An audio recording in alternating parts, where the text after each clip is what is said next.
syukur hari ini kita boleh datang kepada Tuhan. Ya, kalau kita melihat Tuhan itu Dia selalu mau bekerja.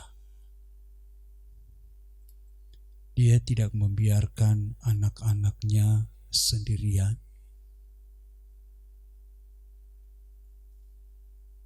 Apapun yang kita hadapi dalam hidup ini, Dia selalu mengiringi langkah-langkah kita. Saya bisa katakan bahwa Tuhan itu tidak pernah diam. Allah itu bergerak dan bergerak. Kemanapun kita pergi, Dia selalu ada. Itu sebabnya jangan pernah kita ragukan Tuhan dalam hidup ini. Dia selalu bekerja dan bekerja. Pekerjaannya melebihi apa yang kita kerjakan. Itu yang Tuhan mau. Dan tatkala kita tidak bisa mengerjakannya, Dia berikan kemampuan buat saya untuk mengerjakannya dengan tujuan supaya Tuhan dipermuliakan dalam hidup kita. Rasul Paulus di dalam silakan share, maju ke depan share.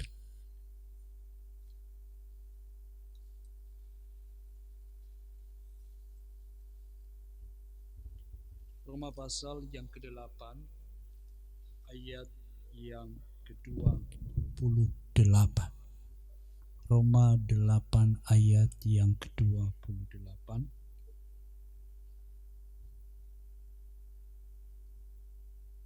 Silakan.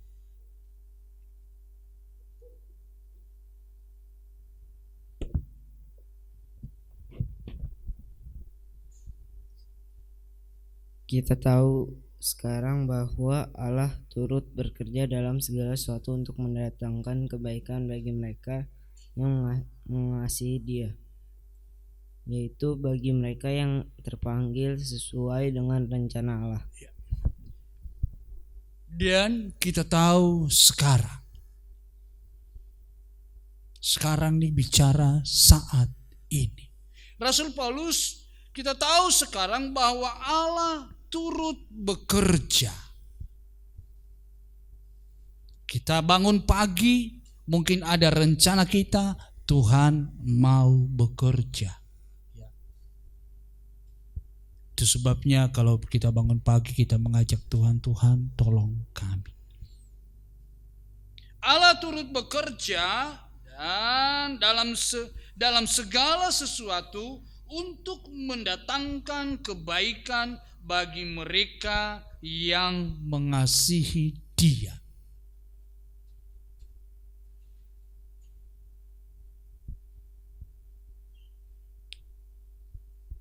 Tujuan Tuhan bekerja dalam hidup kita supaya mendatangkan satu kebaikan. Apapun yang kita kerjakan supaya baik.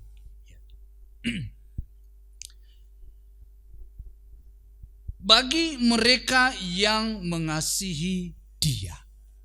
Tentu kita yang hadir pagi hari ini adalah orang-orang yang mengasihi Tuhan. Dan sekali lagi bahwa Allah turut bekerja. Kita lihat sedikit di dalam Matius pasal yang ke-15. Bagaimana Tuhan bekerja dalam kehidupan kita.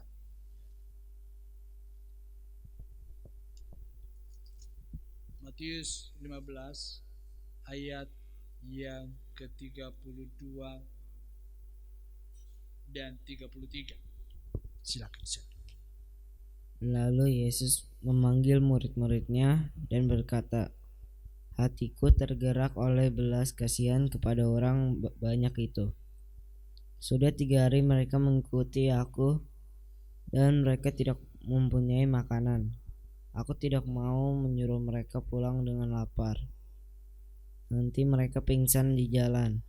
Kata murid-muridnya kepadanya, "Bagaimana di tempat sunyi ini kita mendapatkan roti untuk mengenyangkan orang banyak yang begitu besar jumlahnya. Nah Bapak Ibu yang dikasih lihat, ini bicara tentang Yesus memberikan makan 4.000 orang. Pernah kita lihat bahwa Yesus juga pernah memberikan makan 5.000 orang. Kali ini Yesus memberikan makan 4.000 orang. Dan dikatakan oleh firman Allah bahwa sudah 3 hari mereka mengikut Tuhan. Kira-kira saudara sudah berapa hari mengikut Tuhan? Ya, mungkin udah lama. Tetapi tanggung jawab di Tuhan Yesus tatkala pengikutnya mengikut dia, dikatakan sudah 3 hari mereka mengikut aku dan aku tidak mau menyuruh mereka pulang dengan pingsan.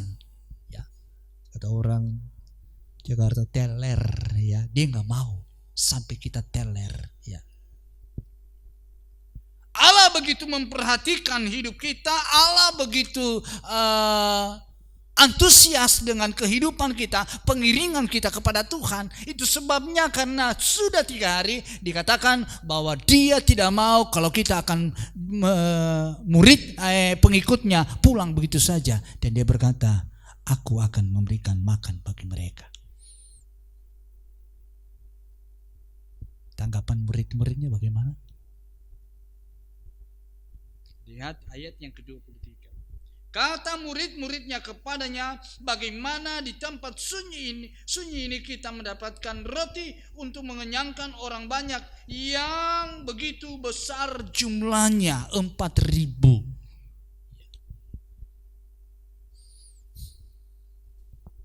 Mungkin kalau ada makanan cepat saji, ya mungkin pesan. Kalau sekarang kan gampang, WA. 4.000 itu saudaraku yang dikasih oleh Tuhan. WA sekalipun sekarang di order 4.000. Sekarang juga kira-kira orang bisa enggak? Kayaknya enggak bisa.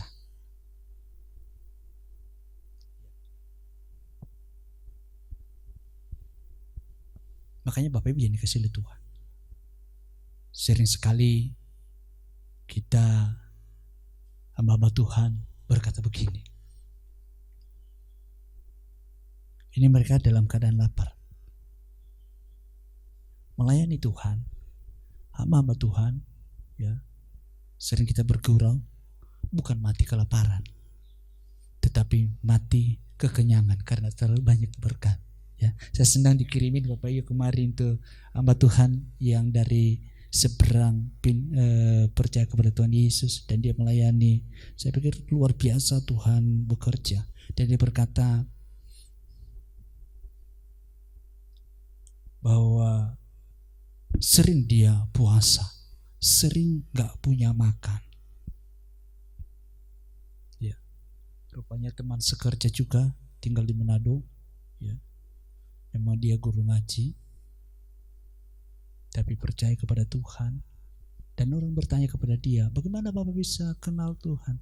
Apakah Tuhan menampakkan diri? Dia bilang tidak. Dia bilang, cuma aku melihat pendeta yang selalu baik.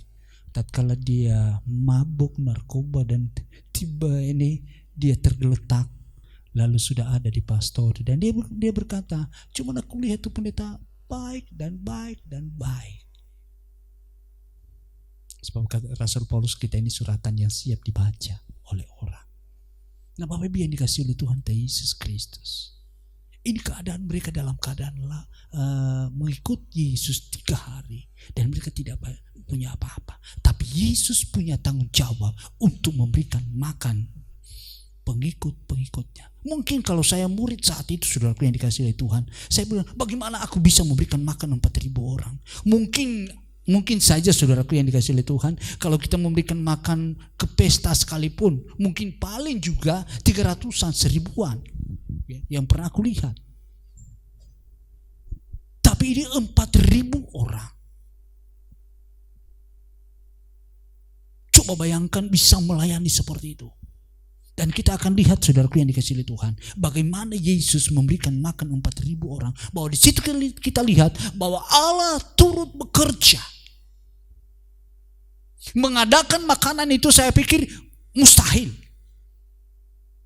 Tetapi kalau Allah yang bekerja di dalamnya, Bagi manusia mustahil, tetapi bagi Allah tidak ada yang mustahil. Memberikan makan 4.000 orang sekalipun Tuhan mampu kerjakan. Dan kita boleh melihat.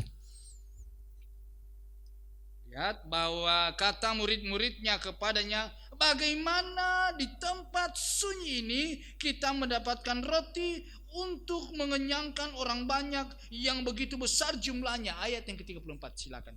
Pasir. Kata Yesus kepada mereka, berapa roti ada padamu? 7, jawab mereka. Dan ada lagi beberapa ikan kecil. Bayangin. Yesus bertanya kepada mereka, berapa roti ada padamu? Mungkin habis makan kali ya. Ya, udah habis, tinggal sisa. Murid-muridnya tinggal 7 dan ikan sisa yang kecil. Saudara bisa bayangkan saat itu waktu murid-muridnya menyodorkan 7 roti dan ikan yang kecil-kecil bisa memberikan makan 4.000 orang. Terbayang gak dalam pikiran saudara? Oke, saya bisa bayangkan ikan yang kecil-kecil udah matang tapi kecil-kecil kayak begitu. Tetapi Tuhan maunya pesan kepada murid-muridnya, dikatakan bahwa berapa roti ada padamu. Bukan Yesus berkata kepada mereka, lakukan mujizat buat saya dengan roti yang ada itu. Tidak. Tetapi berapa yang ada padamu? Jawab berapa? Mereka jawab apa? 7. 7 sebenarnya sempurna. Yang kita harus tunjukkan kepada Tuhan adalah kesempurnaan kita melakukan kebenaran firman Allah. Kesungguhan kita melakukan firman Allah. Mereka berkata, ini ada 7 dan ikan kecil-kecil. Mungkin kalau saya ditunjukkan kepada saya, saudaraku, mungkin jemaat kalau ditunjukkan kepada saya, ini cuma 7, mungkin aku juga pusing. Tapi yang Tuhan mau dalam kehidupan murid-muridnya, tunjukkan, bukan berarti kamu yang mengadakan mujizat. Akulah yang mengadakan mujizat. Kira-kira apa yang ada padamu? Dibilang hanya 7 roti. Bicara tentang kesempurnaan. Bapak Ibu yang dikasih oleh Tuhan, nanti kita lihat 7 roti ini sisa 7 bakul. Ada arti rohani yang dalam yang kita lihat pagi hari ini. Ayat yang ke-35. Asep. Lalu Yesus menyuruh orang banyak itu duduk di tanah. Udah, selesai. Lalu kata Yesus kepada mereka, ya, menyuruh orang banyak itu duduk di tanah. Bicara tentang disiplin.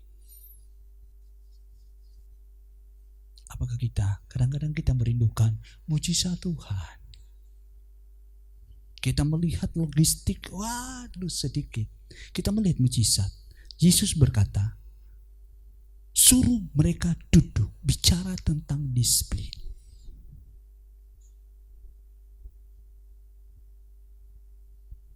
Apakah kita sudah disiplin dalam hidup ini? Tertib dalam hidup ini? Bagaimana disiplin doa kita kepada Tuhan secara pribadi? Bagaimana disiplin kita untuk membaca firman Allah? Nah, inilah cara Tuhan untuk memberikan mujizat dalam kehidupan kita. Kedisiplinan kita mengiring Tuhan, kedisiplinan kita untuk membaca firman Allah, kedisiplinan kita untuk berdoa kepada Tuhan. Yang ke-36. Silakan, Syekh. Sesudah itu ia mengambil 7 roti dan ikan-ikan itu, mengucap syukur, memecah-mecahkannya dan memberikan kepada murid-muridnya. Lalu murid-muridnya memberikan pula kepada orang banyak. Ya, gampang. Diambil ikannya, dia mengucap syukur. Bapak Ibu yang dikasihi oleh Tuhan, adakah kita tatkala kita terima berkat Tuhan, Bukannya berkatlah kesehatan aja Tuhan berikan. Ada enggak kita mengucap syukur kepada Dia? Ini Tuhan ajar sebenarnya kita untuk mengucap syukur. Ikan yang kecil, bahkan tujuh roti ini, Dia mengucap syukur. Dia mengajar saya dan saudara untuk kita mengucap syukur kepada Tuhan, berterima kasih kepada Tuhan. Kalau kita bisa lewat hari ini, kalau kita bisa hidup hari ini, kalau masih ada yang kita pegang dalam hidup ini, kita ucapkan syukur kepada Tuhan. Lanjut sedikit share ayat yang ke-37. Dan mereka semuanya makan sampai kenyang. Kemudian orang mengumpul potongan-potongan roti yang sisa, 7 bakul penuh. Tadinya waktu roti itu ditaruh di bakul enggak? Enggak kan? Enggak ditaruh di bakul. Tapi setelah tahu mengucap syukur, ini letaknya kita. Tahu kita mengucap syukur, itu letak mujizat Allah terjadi. Tadi roti berapa? 7 biji. Sekarang 7 bakul. Allah bekerja berapa? Tuhan berikan kita hari berapa? 7 dalam seminggu berapa? 7 hari. Itu bicara apa? Tuhan menjamin hidup kita. Dari hari pertama, kedua, dalam seminggu Tuhan pelihara hidup kita.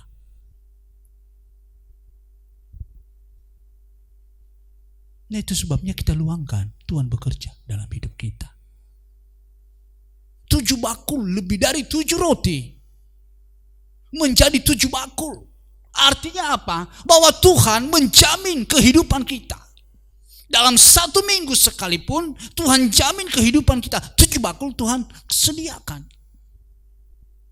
Dalam setahun 52 minggu Dia tetap menjamin kehidupan kita.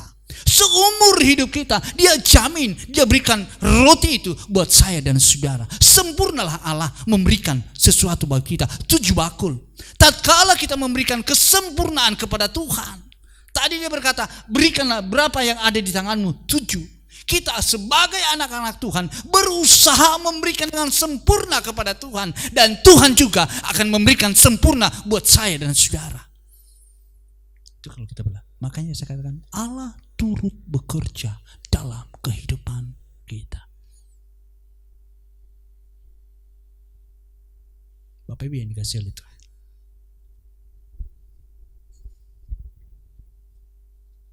Coba lihat share itu di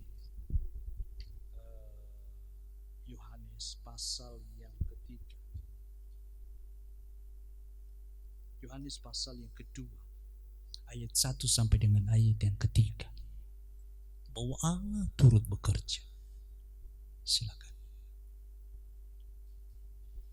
Ayat 1 sampai ketiga. Yohanes pasal 2.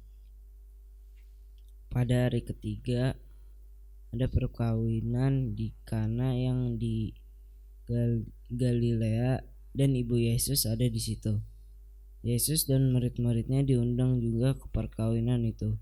Ketika mereka kekurangan anggur, ibu Yesus berkata kepadanya, mereka kehabisan anggur. Ya, ini salah satu peristiwa di Kana.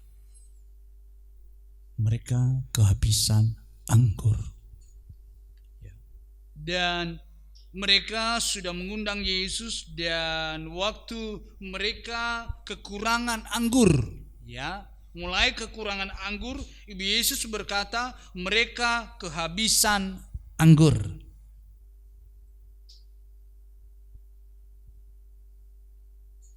Kira-kira ibu Yesus ini khawatir, ya. Padahal di atas ketika mereka kekurangan anggur berarti masih ada, ya kan? Tapi waktu dia melapor kepada Yesus, mereka kehabisan anggur. Kira-kira si ibu Yesus ini khawatir enggak? Tadi masih kekurangan, berarti masih ada kan? Ya kan? Lalu dia berkata, mereka kehabisan anggur, sudah enggak ada lagi. Ya. Tetapi kita lihat ayat yang kelima, silakan Nasir. Tetapi ibu Yesus berkata kepada pelayan-pelayan, apa yang dikatakan kepadamu, buatlah itu. Itu kunci sebenarnya. Walaupun kita berada di tengah-tengah kekhawatiran, tapi Yesus berkata kepada pelayan-pelayan, apa yang dikatakan, apa yang Yesus ucapkan, perbuat. Gimana kita hari-hari ini? Apa yang firman Allah katakan, adakah kita buat? Itu tanggung jawab saya dan saudara untuk mau melakukan. Kuncinya apa yang dikatakan, perbuatlah itu. Lihat ayat ke-9. Setelah pemimpin pesta itu mengecap air yang telah menjadi anggur itu, dan ia tidak tahu dari mana datangnya, tetapi pelayan-pelayan yang mencedok air itu mengetahuinya, ia memanggil mempelai laki-laki dan berkata kepadanya, setiap orang menghindarkan anggur yang baik dahulu, dan sesudah orang puas minum, barulah yang kurang baik. Akan tetapi engkau menyimpan anggur yang baik sampai sekarang. Ya, air menjadi anggur. Tapi Yesus, waktu Tuhan ubahkan air menjadi anggur, Dia berkata bahwa engkau menyimpan anggur yang baik. Anggur yang baik terletak kepada siapa? Kepada pribadi Yesus. Yesus mau bekerja, Allah turut bekerja dalam setiap persoalan hidup saya dan saudara kita, ya. Itu sebabnya kita luangkan Tuhan bekerja, ya. Waktu mereka melihat bahwa dia kehabisan anggur itu yang ada cuman air menjadi anggur. Itu persoalan yang sangat-sangat tidak masuk akal. Dan dia berkata, engkau menyimpan anggur yang baik. Dia berkata kepada pemimpin pesta, engkau menyimpan anggur yang baik. Siapa yang membuat anggur yang baik itu? Hanya pribadi Yesus itu sendiri.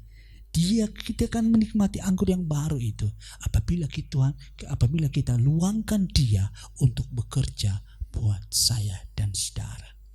Bukan apa kata orang, ya, tapi kita lihat Allah turut bekerja bagi orang yang mengasihi Dia. Kasihilah Tuhan dalam hidup ini. Firman Allah berkata, kasihilah Tuhan Allahmu dengan segenap hatimu, dengan segenap jiwamu. Maka Allah turut bekerja di dalamnya, mendatangkan satu kebaikan buat saya dan saudara. Tidak ada perkara yang tidak mungkin bagi Tuhan. Allah mampu kerjakan dalam kehidupan kita. Allah mau bekerja, Dia tidak akan diam dalam kehidupan kita. Ingat bahwa Tuhan tidak pernah diam melihat kehidupan kita. Dia mau bekerja buat saya dan saudara supaya mendatangkan kebaikan bagi kita, bagi orang yang mengasihi Dia. Tuhan Yesus memberkati. Kita nyanyikan lagu